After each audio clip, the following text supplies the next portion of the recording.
Seatap rumah dengan ibu mertua.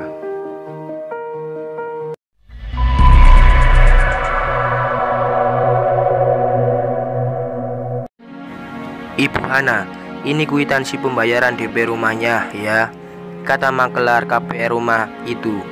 Hana menerimanya. Terima kasih Pak Rashid. Bu Hana beruntung sekali. Sebelumnya ada orang mau membeli rumah ini secara tunai tapi batal. Saya juga tidak tahu apa alasan pembatalannya.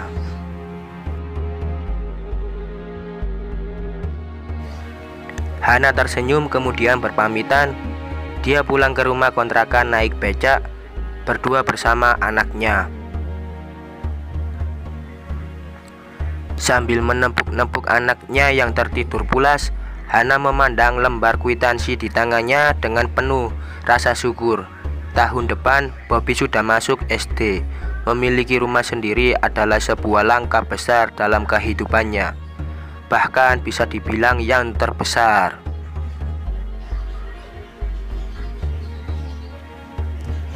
Delapan tahun menikah dengan Irawan, Hana merasakan 3 tahun hidup menumpang di rumah mertua dan sisanya mengontrak.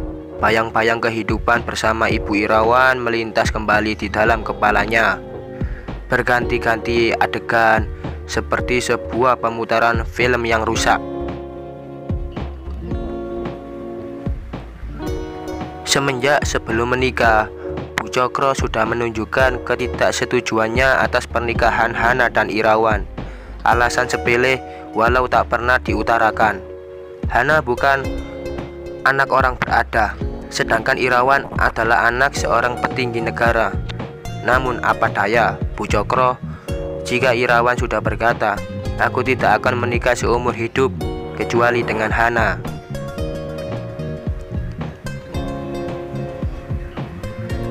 Pernikahan terjadi begitu saja. Hana tak ingat bahwa dia merasa bahagia di hari pernikahan itu.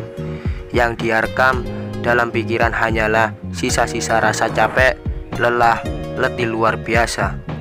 Tamu undangan dari pihak Bu Cokro nyaris 1.500, dari pihak Hana hanya 1 RW. Resmi menikah, maka Hana tinggal bersama mertuanya. Sesuai permintaan Irawan, Hana berprasangka baik bahwa setelah menikah Bu Cokro akan membukakan hati untuknya. Rupanya tidak. Justru tampaknya pernikahan ini adalah pintu gerbang menuju sebuah istana yang penuh tekanan batin. Tidak berlebihan jika Hana menyebut rumah Bu Cokro sebagai istana. Seluruh rangka rumah kunonya terbuat dari kayu jati, berlantai marmer yang rutin dipoles, bermandikan cahaya lampu-lampu kolonial, serta dihiasi ratusan mebel ukir. Pada saat makan, Hana merasa sangat pegal dan tidak nyaman karena semua perabot makan Bu Cokro terbuat dari keramik-keramik mahal, sehingga dia sangat khawatir jikalau tak sengaja menjatuhkannya.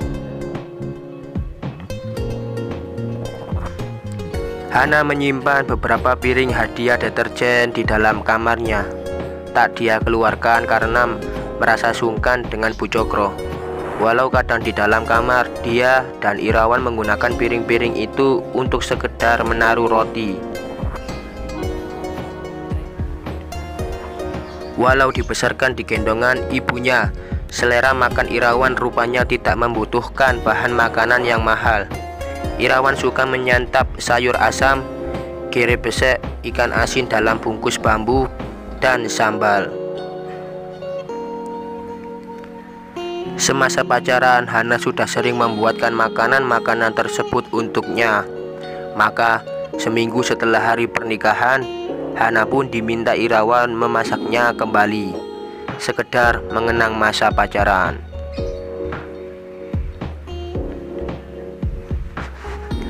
"Aduh, aku lapar banget," keluh Irawan sembari menarik sebuah kursi makan.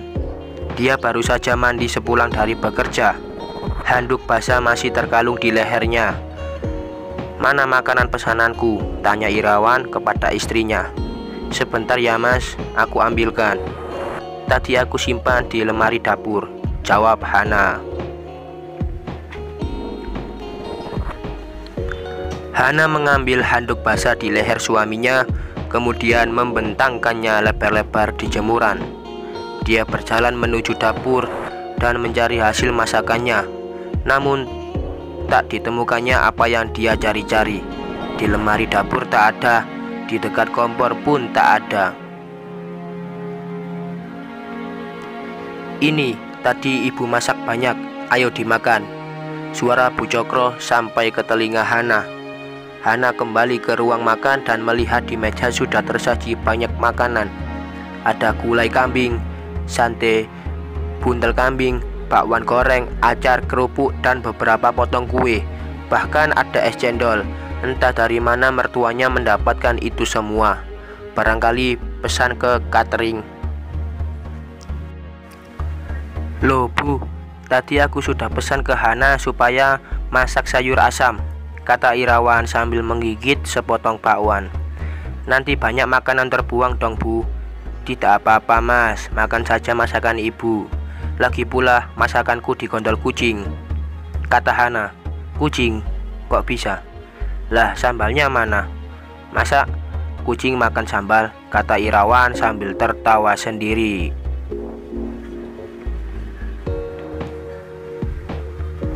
"Masakan istrimu sudah tumpah semua. Bahaya, diendus kucing.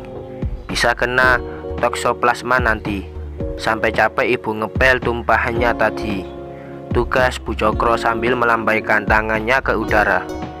"Ya sudahlah, makan apapun jadi. Lapar banget," ujar Irawan sambil mulai menyendok gulai. Sementara Irawan makan sambil bercakap dengan ibunya, Hana berdiam diri di kamarnya. Dia sudah tahu masakannya disingkirkan entah di mana rimbanya. Namun, dia tak hendak mempertanyakan ataupun mencari. "Biar saja," pikir Hana. "Sebetulnya kamu bisa nyapu atau tidak?" tanya Bu Cokro. Hehehe, ibu bisa aja." "Ya bisa toh Bu," timpal Hana berusaha tertawa menghormati walau suara Bu Cokro bernada gertakan. Banyak daun gugur setelah angin musim kemarau bertiup seharian. Hana berinisiatif menyapu halaman istana mertuanya.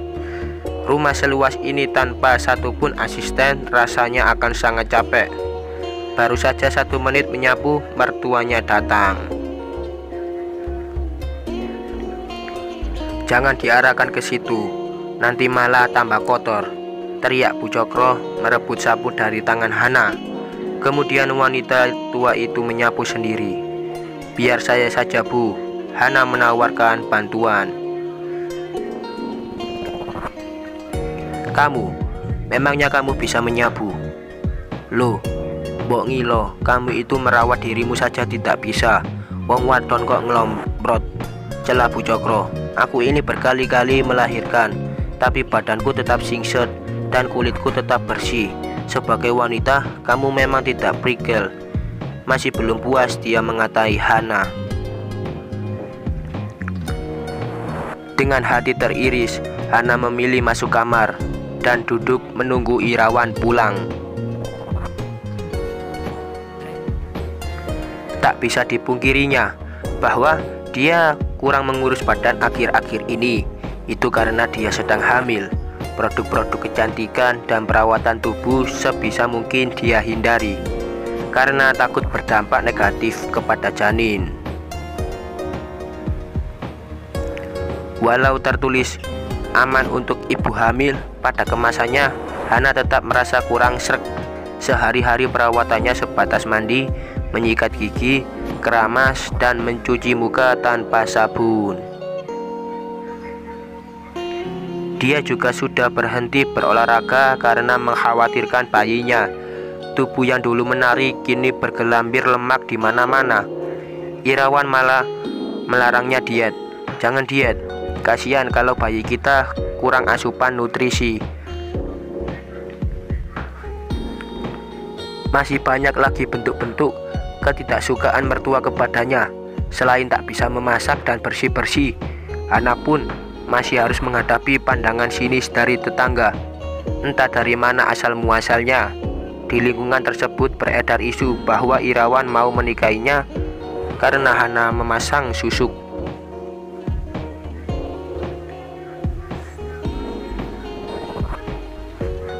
Hana bahkan tidak tahu apa itu yang dinamakan susuk.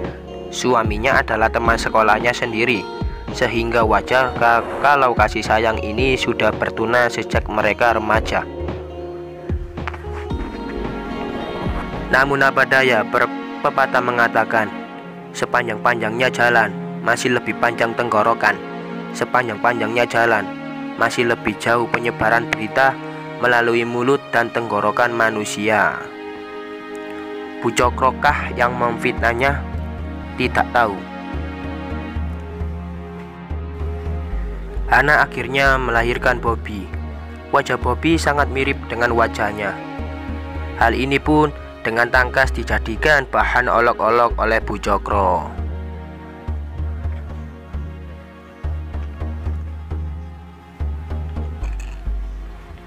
Bayi kok wajahnya mirip ibunya? Mestinya kan mirip bapaknya, paling tidak mirip kakek atau nenek yang dari bapaknya. Apakah ini pertanda kalau ibunya tidak sungguh-sungguh mencintai bapaknya ya, Jeng? Kata Bu Cokro pada kawan-kawannya sendiri saat mereka menjenguk bayi Bobby. Sudahlah Bu, bagus kan mirip ibunya. Lah daripada mirip tetangga malah bahaya, canda kawannya. Luar biasa lelahnya Hana menjadi ibu baru. Bobby menangis setiap malam meminta ASI, sedangkan bayi itu menolak minum stok ASI perah dari botol. Akhirnya Hana berhenti memerah ASInya dan memilih begadang sepanjang hari untuk Bobby. Hana kurang tidur, selalu kelaparan, dan masih harus mendengarkan omongan pedas mertuanya.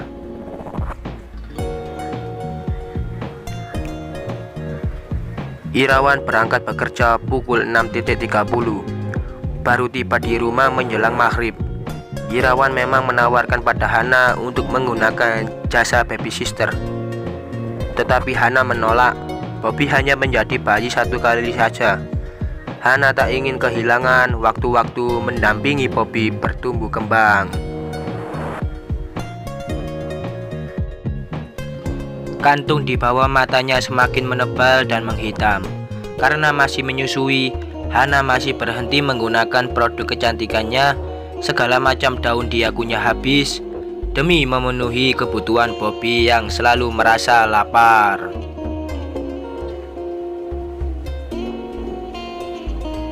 Bayimu nangis tiap malam itu karena lapar.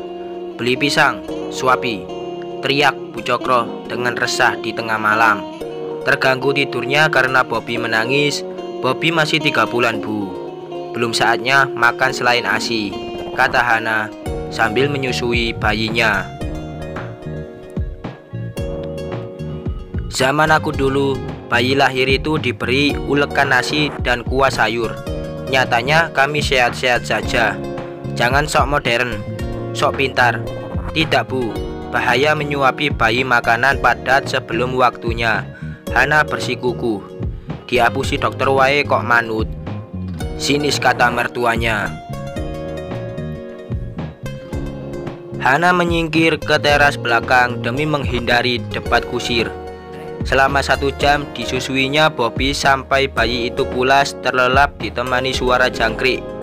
Suaminya tak ikut bangun karena besok harus berangkat pagi-pagi. Orang tua Hana sendiri tinggal di kota yang berbeda, sehingga kurang bisa membantu kerepotannya, walau selalu mengirim uang untuk Hana. Telan saja. Tulisan itu yang selalu Hana ingat saat Bu Cokro tidak satu pikiran dengannya. Tulisan telan saja yang dia baca di sebuah koran pagi. Tulisan yang terdapat pada sebuah cerpen tentang seorang tokoh wanita yang selalu direndahkan oleh rekan-rekan sekantornya.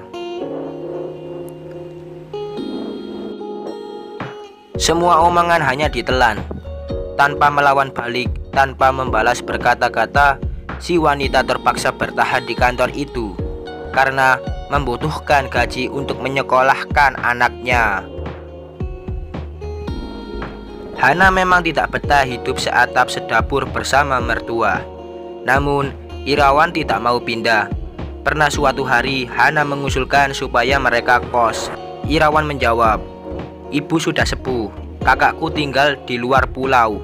Apakah aku tega meninggalkannya sendiri?"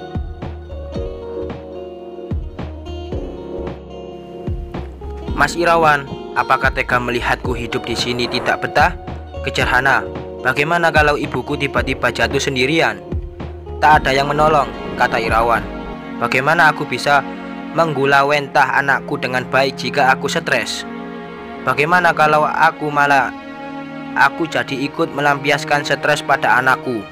teriak Hana.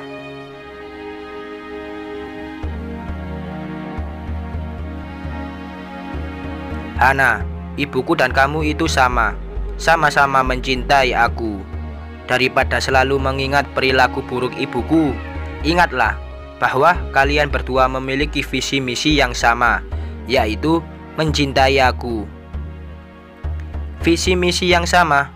Benarkah? Omong kosong.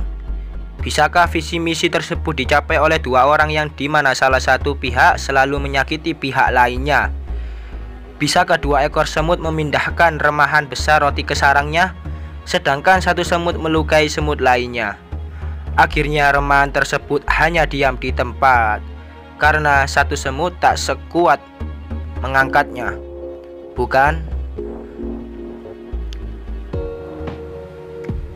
Hari berlalu, tahun berganti. Bobby kini berusia 2 tahun dan sedang mulai mengembangkan komunikasi dua arahnya. Bobby sudah mampu memahami perintah ataupun larangan dan suka sekali meniru tingkah laku orang-orang di sekitarnya.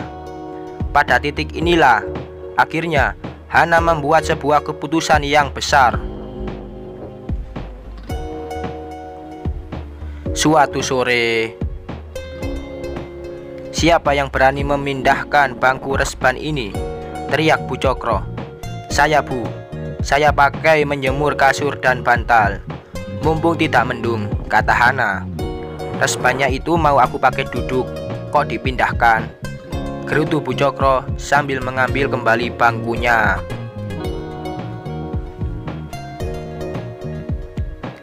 Dipindahkannya kasur dan bantal milik Hana asal-asalan, sehingga beberapa guling Bobby jatuh ke tanah. Hana dengan cepat memungutinya, memukul-mukulkannya ke dengkulnya sendiri untuk menghilangkan debu yang menempel. "Goblok, kok kebangetan, randuwe utek," gerutu Bu Cokro lagi. Padahal dia sudah menduduki bangkunya. Bobby yang sedang berlari-lari kecil mengitari ibunya spontan dengan ceria berkata, "Oblok, oblok, oblok. Wah, ue utek," menirukan umpatan neneknya. Bagai tersambar petir, Hana mendengar Bobby meniru perkataan kasar neneknya. "Bobby, tidak boleh berbicara seperti itu," bentak Hana. Bobby yang kaget karena dibentak secara tiba-tiba oleh ibunya langsung menangis kencang. Hana mengabaikan bantal-bantalnya, langsung menggendong Bobby masuk ke dalam kamar. Matanya berkabut karena genangan air mata yang nyaris tumpah.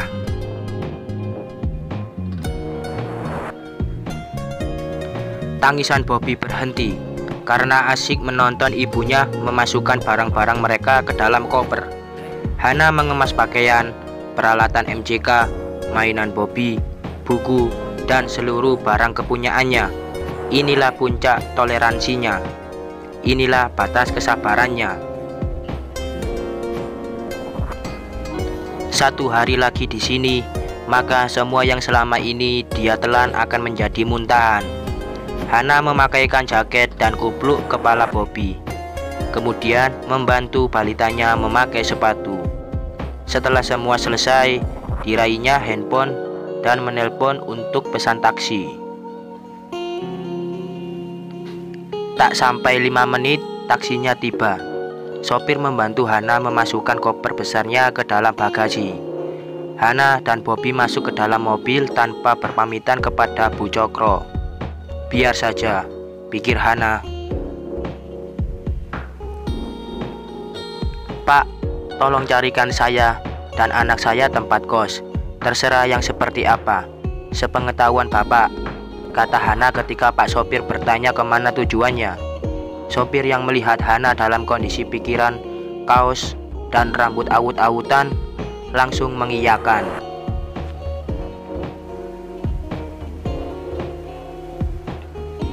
Untunglah sopir itu memiliki wawasan yang luas mengenai daerah tersebut. Hana dibawa ke sebuah penginapan yang bersih, nyaman, dan murah. Setelah menyerahkan fotokopi KTP, fotokopi buku nikah, dan uang sewa untuk sebulan ke depan, Hana segera memandikan Bobby dan menemani anak itu tidur. Aku di Wisma Cengkeh, Jalan Werkudara, bunyi SMS Hana untuk Irawan. Hampir 1 jam Bobby tertidur dengan Hana terjaga di sisinya. Tak henti-henti Hana meminta maaf pada Bobby karena lalai menjaga telinga anaknya dari perkataan buruk. Menjelang senja, Irawan datang, masih berbusana kerja. Ayo pulang, ajak suaminya. Pulang? Kemana? Tanya Hana. Ke rumahku, rumah kita. Itu bukan rumahmu, apalagi rumah kita. Itu rumah ibumu, di mana dia bebas melakukan apapun di sana, termasuk menyakitiku dan memperdengarkan kata-kata umpatan di depan anakku. Suara Hana mulai meninggi. Jika kita ngontrak, pengeluaran kita akan semakin banyak. Kamu tahu sendiri, untuk makan saja kita masih dibantu oleh ibuku, keluh Irawan. Memuncak emosi Hana mendengarnya. Pulanglah sendiri, pulanglah ke rumahmu, dan menyusulah kembali kepada ibumu. Silakan kalian berdua melukai hatiku sampai aku mati, tapi tak akan kubiarkan kalian mengganggu tumbuh kembang anakku. Uang habis bisa dicari lagi, usaha bangkrut bisa dimulai lagi, tapi sekali saja salah mendidik anak, seumur hidup tak akan pernah bisa diperbaiki. Pulanglah, ceraikan aku, teriak Hana di muka Irawan. Irawan terhenyak. Baru kali ini terucap kata cerai dari mulut Hana. Irawan balik kanan, pergi menutup pintu tanpa mengucap sepatah kata. Tepat ketika azan Isya berkumandang, pintu kosnya diketuk orang. Irawan datang lagi membawa 2 ransel, tas mendaki gunungnya yang besar, dan sebuah kresek hitam.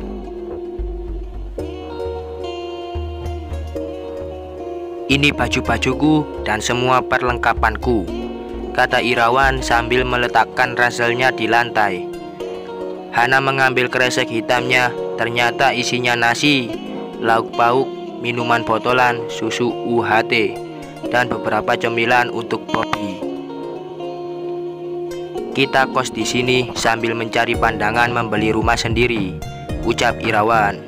Aku akan beli sepeda motor bekas untuk pergi ke kantor. Mobil akan aku jual. Uangnya semua untuk kamu. Bisa kamu pergunakan sebagai DP rumah yang kamu inginkan. Maafkan aku yang tak pernah mendengarkan keluh kesahmu tentang ibuku. Hana memeluk suaminya erat. Air matanya menetes-netes tak terbendung.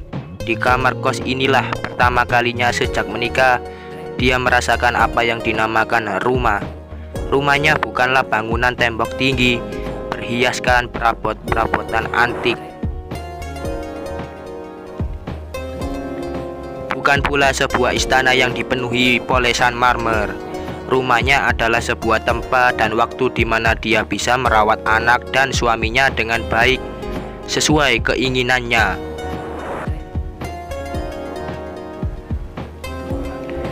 Besok kita pamitan pada ibuku dan ibumu dulu ya.